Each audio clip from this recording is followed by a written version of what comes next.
Hello दोस्तों, कैसे हैं आप सब लोग। उम्मीद करता हूं कि आप बिल्कुल सही होंगे। तो दोस्तों, मैं आज से एक नई सीरीज स्टार्ट कर रहा हूं जिसका नाम है हेल्दी फूड विद कृष्णा। तो इस सीरीज के अंदर मैं आपको जो है हेल्दी मील कैसे बनाने हैं, जो डेली आप जो लेते हैं, डाइट लेते हैं, उसके लिए कैसे आपको प्रिपेयर करना है, वो मैं आपको बताने वाला हूँ इसके अंदर। और आज जो हम लोग सीख रहे हैं वो है fried quinoa with shiitake mushroom and balsamic vinegar. ये बहुत ही low carb and high fibre meal है। तो चलिए काम करते हैं, इसको सीखते हैं कि इसको बनाना कैसे है।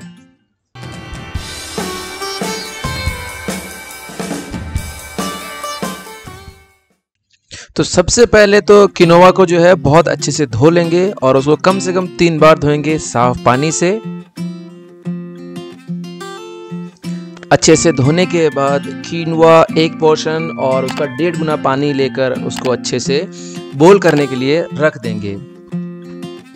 और जब ये बॉईल होने लग जाएगा, जब इस तरह से बबल आने लग जाएंगे, तो उसके बाद अपन क्या करेंगे कि इसको ढक देंगे और जो फ्लेम जो है उसको बिल्कुल लो पर रख के 8 मिनट के लिए इसको इसी तरह से रखेंगे। यहाँ पर अपने को कुछ 6-7 पीस शिटाके मशरूम जो है उनको अपने को गर्म पानी के अंदर सो करना है अच्छे से।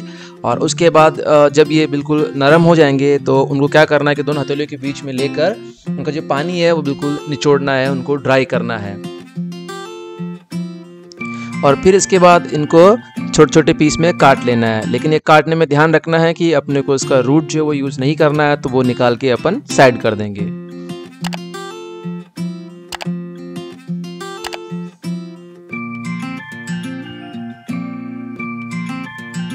शिटाके मशरूम कट करने के बाद में फिर नॉर्मल मशरूम लेंगे और उनको पानी से अच्छी तरह से अपन धो लेंगे। धोने के बाद उनका भी रूट जो है अपन निकाल के अलग कर लेंगे। उसके बाद ये सारे मशरूम को भी छोटे छोटे पीसेस में काट लेंगे। और ये सब करने में अपने शायद 8 मिनट भी पूरे हो चुके होंगे। तो उसके बाद जो फ्लेम को बंद कर देंगे और इसको इसी तरह से ढक कर 15 मिनट और छोड़ देंगे। और जब इसको यहाँ पे रखेंगे तो उसके बाद अपने को एक चीज़ और चाहिए, वो है लहसुन। तो लहसुन अच्छे से बारीक बारीक काट लेंगे। आप चाहेंगे उसका पेस्ट भी यूज़ कर सकते हैं, बट आप नॉर्मली अगर इस तरह छोटे पीस करेंगे तो ज़्यादा अच्छा रहेगा। और जब ये अच्छे छोटे छोटे पीसेस काटने के बाद में देख लीजिए, जैसे ही 15 मिनट होते हैं तो आप जो है जहाँ पे किनोवा आपने रखा था उसको ओपन करेंगे और देखेंगे क्या वो सही से पक पाया कि नहीं पक पाया है, बॉईल हुआ कि नहीं हुआ है। और ये देखने के लिए उसको थोड़ा सा बारीक से देखिए। अगर उसके ऊपर जो है वाइट वाइट आपको दिखता है जैसे कि अंकुरित हो गया है इस तरह से, तो समझ लिए कि आपका सही से वो अच्छे से बॉईल हो चुका है और वो तैयार है। फिर एक फ्राइंग पैन लेंगे और उसमें इस तरह से पानी डालकर देखेंगे कि वो अच्छे से गर्म हुआ कि नहीं हुआ। अगर ऐसे गर्म हो जाता है तो उसके बाद लो फ्लेम कर देंगे। उसके बाद उसके अंदर जो है 2 teaspoon avocado extra virgin oil डालेंगे और उसको थोड़ा सा गर्म होने देंगे। जब ऑयल अच्छे से गर्म हो जाएगा तो उसके अंदर हम लोग पे शिटाके जो मशरूम थे वो उसके अंदर डालेंगे और धीरे धीरे से उनको फ्राई करना स्टार्ट कर देंगे। और ध्यान रखिए फ्लेम बिल्कुल लो रहेगा, अभी उनको तेज़ नहीं करना है। और देखना है कि क्या उसका अरोमा आने लगा है कि नहीं आने लगा। जैसे ही शिटाके मशरूम का अरोमा आने लग जाए उसके अंदर अपन फिर जो अपन ने जो छोटे छोटे जो चॉप किए थे गार्लिक वाला वो उसके अंदर डालेंगे और अच्छे से उनको मिक्स करेंगे। उसके बाद उसके अंदर जो अपने नॉर्मल मशरूम जो थे काट के रखे थे वो उसके अंदर डालेंगे। और इनका कोई टेंशन नहीं, आप थोड़ा एक्स्ट्रा ले सकते हैं क्योंकि मशरूम जब आप बनाते हो उसके बाद धीरे धीरे से वो श्रिंक होने लग जाते हैं। तो अब ज़्यादा भी रहेंगे तो भी कोई टेंशन नहीं, उनको बहुत अच्छे से मिक्स करते रहेंगे। और ध्यान रखिएगा इसको मिक्स कंटिन्यू करते रहें, अदरवाइज पता चला कि वो नीचे चिपक जाएंगे।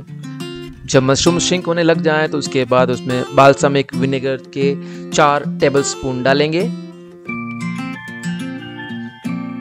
ये थोड़ा बहुत आगे पीछे होगा तब भी चलेगा, लेकिन ध्यान रहे कि 4 के आसपास ही रहें। और ये डालने के बाद फिर उनको धीरे धीरे से अच्छे से मिक्स करेंगे।